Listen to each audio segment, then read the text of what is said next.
Hey folks, Crazy Climber 80 here again. This time we're going to look at a re-upload of an earlier video of Fighter's History by Data East in 1993. And this was unfairly sued by Capcom because they thought that it was too closely resembled Street Fighter 2. What game around this time didn't? I mean, that's kind of stupid. I mean, there were definitely some differences. So fortunately the court decided in favor of Data East. But this has some differences. One thing that's kind of cool is there's a weak point on each character, and if you hit it enough, it'll start to flash, and if you hit it a bit more, then your opponent will get dizzied. And from that point on, if they get hit on that spot again, there's going to be greater damage. But there's a total of 9 different characters. This is a 6-button versus fighting game. Three strengths of punches and kicks, weak, medium, and strong. And I couldn't quite emulate it like I wanted to. I used the keyboard buttons because I didn't have a 6-button joypad, and I had trouble trying to Round 1, fight! trying to remember which was punch and which was kick, and I got them confused sometimes. But we'll start. I'll use the character Ray, which is really a good choice. I like his throws when the opponent comes too close, and he has a projectile throw, and he has a kick attack called wheel kick. His projectile throw is called Big Tornado. A lot of people have nicknamed it Baked Potato. For Ray, his weak point is the thunderbolt on his chest. Ray is like a cop, I think, with Street Fighter type of smarts.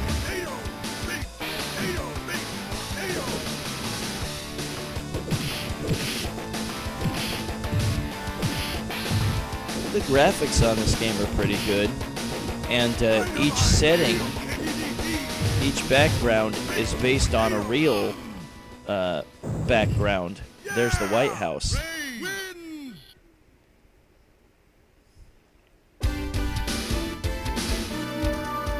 And there's taunting for the cutscenes in between the fights. Now we face Ryoko.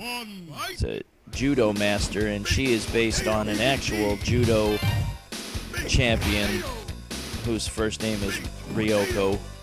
I can't remember her last name, but I've seen YouTube clips of her, and she's really incredible. Very fast.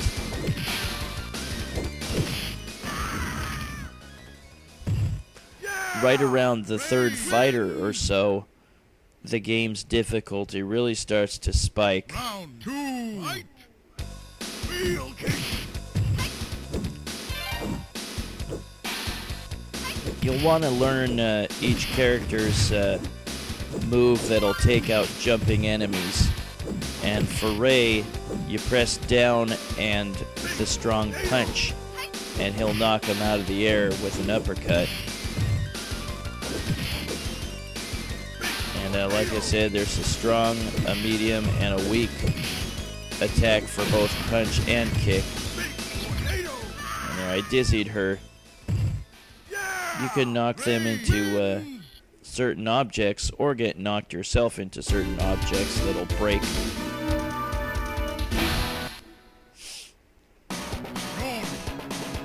Now we face a French gymnast named Jean. Round 1, fight! He's practicing for the '96 Atlanta Olympics, and I actually went to the Atlanta Olympics in 1996. That was a pretty memorable trip. Some very cool events I got to see. But he's a real pain in the ass. Learn to take your enemies out of the air when they come at you, and how to do that. Doesn't look good for me. Or am I gonna make a big comeback? Oh boy, did I luck out there. He should have. He shouldn't have been so careless with trying to throw the projectile attack. There is also a dynamite charge by Ray, and you press forward twice and the punch button to do it. I couldn't tell you when is the best time to use it, but this game is worth trying to figure out the ins and outs of.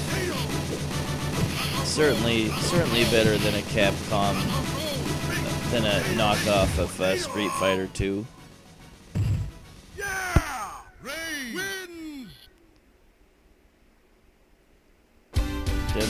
Definitely not worth the court case. Now we face your typical Thai kickboxer from a number of Street Fighter 2 knockoffs.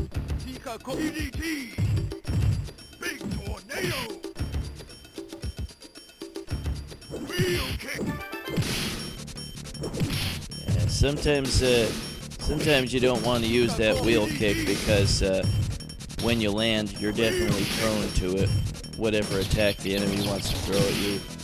Oh boy, he shook off that dizzy real quick. Yeah, I like Ray for his DDT slam. Let the enemies.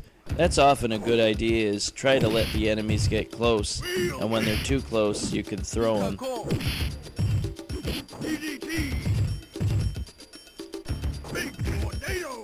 It's kind of a stupid name for his slam. It's called a DDT. It's named after outlawed bug spray. Another enemy with a projectile attack. That's kind of one gripe I have about this game. Like I said before, the graphics are very nice. Very colorful backgrounds and colorful fighters. Now we face Lee, who kind of looks like a wushu type of fighter. This is a very attractive stage here too. I like the water effects. Geese, fishermen, pretty cool.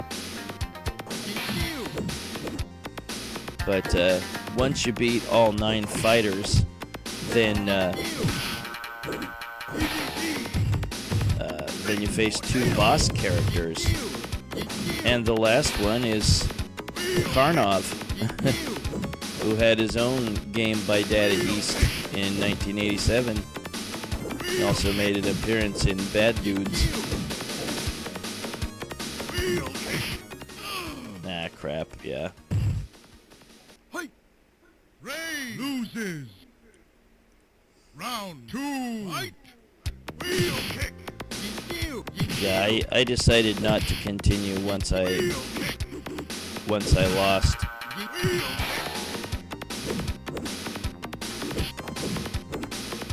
I like how the music speeds up when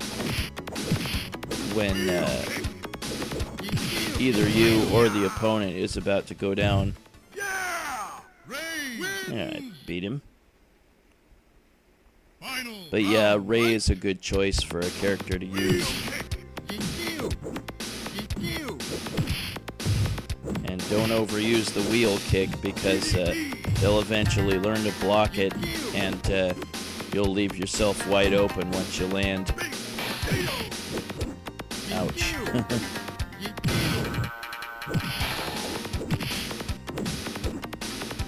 And remember what move takes out jumping opponents. Yeah, well, I'm not gonna continue, but I will show you the other fighters that I can go up against, and you will face all of them on the way to the bosses.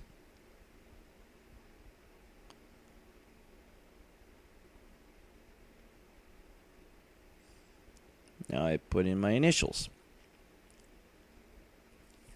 But yeah, I wasn't able to emulate the controls in this game very well. I didn't have a 6-button joypad, so I had to use the keyboard.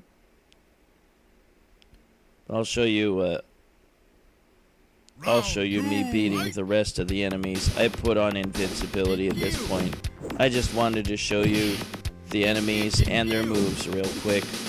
I don't want to take too long in the rest of the video. I used QWE and ASD for the punch and kick buttons. You know, all 3 of each. And here and there I kind of forgot which ones were punch and which ones were kick. So I didn't do as well as I'd have liked. Kung Fu? Ha! It was like beating up a kindergartner. And now we face Marstorius, which is a really dumb name, and he's an Italian wrestler. Nice big colorful fountain, and that's a real fountain, and I can't remember what it's called.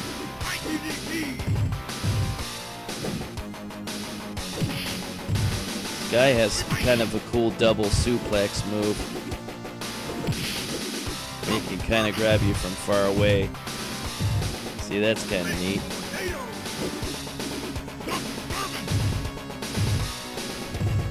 Yeah, this game wasn't too bad. It kind of takes a while to get used to, or to grab your interest, but it's kind of worth playing around with. You're going to need more than brute force to stop me. Now get out of here before I pound you again. This guy's got big fat lips. Now we face Feilin, crane-style kung fu master. And again, remember which button takes out which attack takes out the airborne enemies. And with Ray, it's down and strong punch. But sometimes the wheel kick works too.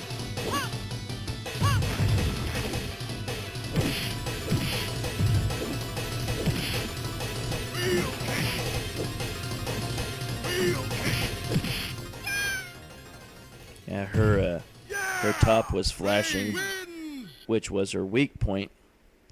You call that a fight, sweetie? That was barely a warm-up. And now we face Matlok. Not the TV attorney or lawyer, but this guy's a British punk rocker.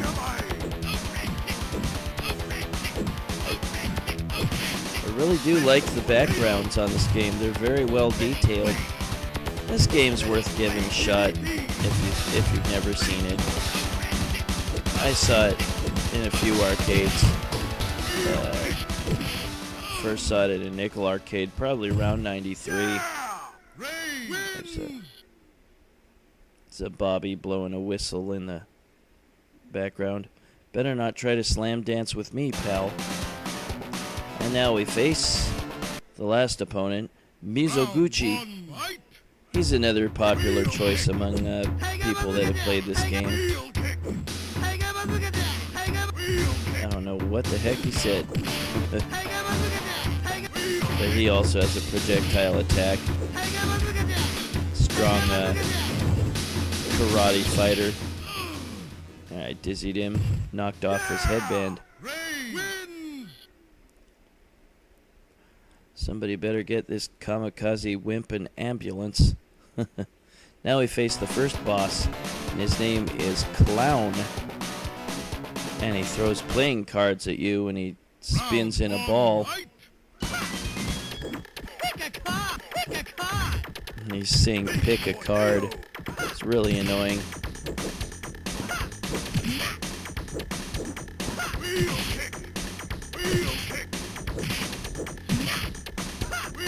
Some really interesting backgrounds.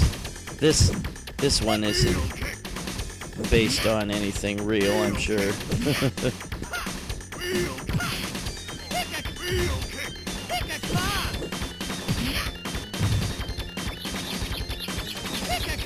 Dizzied me.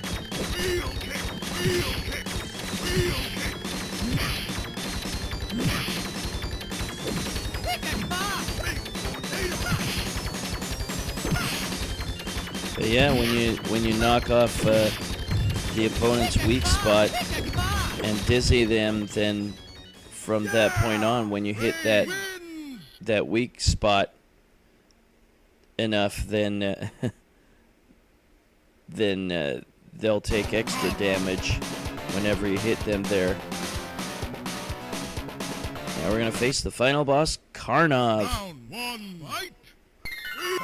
His weak spot is his turban. See, it's flashing.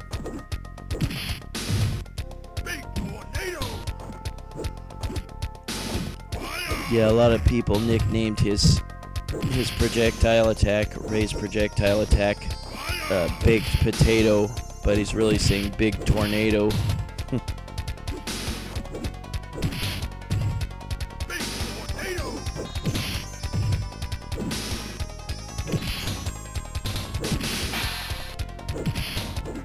Alright, hit his weak spot, and then I knocked him out.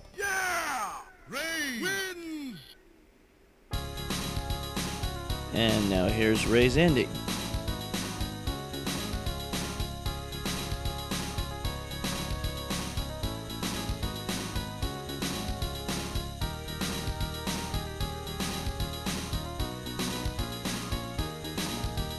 I'll show you all the other fighters' endings, but I'll just show you stills of them. I don't need to play out the whole ending sequence. There was a sequel called Fighters History Dynamite, and that was made for the Neo-Geo. That's kind of cool. It had some more fighters, and if you beat the whole game on or without continuing, then you got to face a giant bear. Here's Feilin's ending.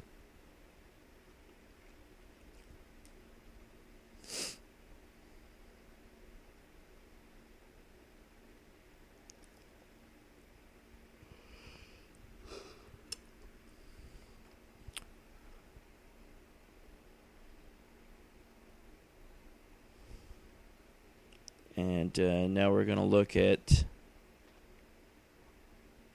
Ryoko's ending. And again, Ryoko was based on an actual judo master. And they mentioned the Atlanta Olympics in '96. And I went to those Olympics. I got to see some pretty cool events. It's a very, very memorable trip. Here is Matlok's ending. Not the, again, not the Andy Griffith character.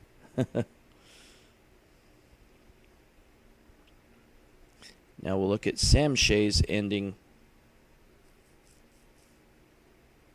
I liked how the Japanese would sometimes come up with names that they thought would be names for somebody from that particular country, and it's like nobody would ever be called that in their country.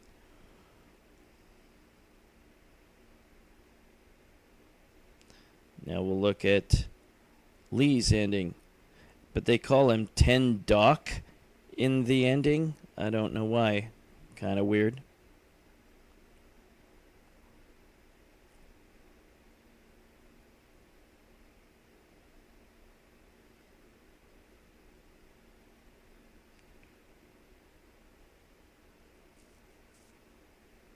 But yeah, that court case was overblown. There was really no need. Data East did not rip off Capcom or their Street Fighter 2 game. Actually, Data East had a kind of grandfather of the versus fighting game with Karate Champ way back in 1984. So, really was kind of an unnecessary court case. That's Mizoguchi's ending. And here's Jean's ending. Well, his full name is Jean-Pierre, I guess. And he's in Atlanta for the 96 Olympics. And he meets Ryoko there. There's Marstorius' ending. What a dumb name.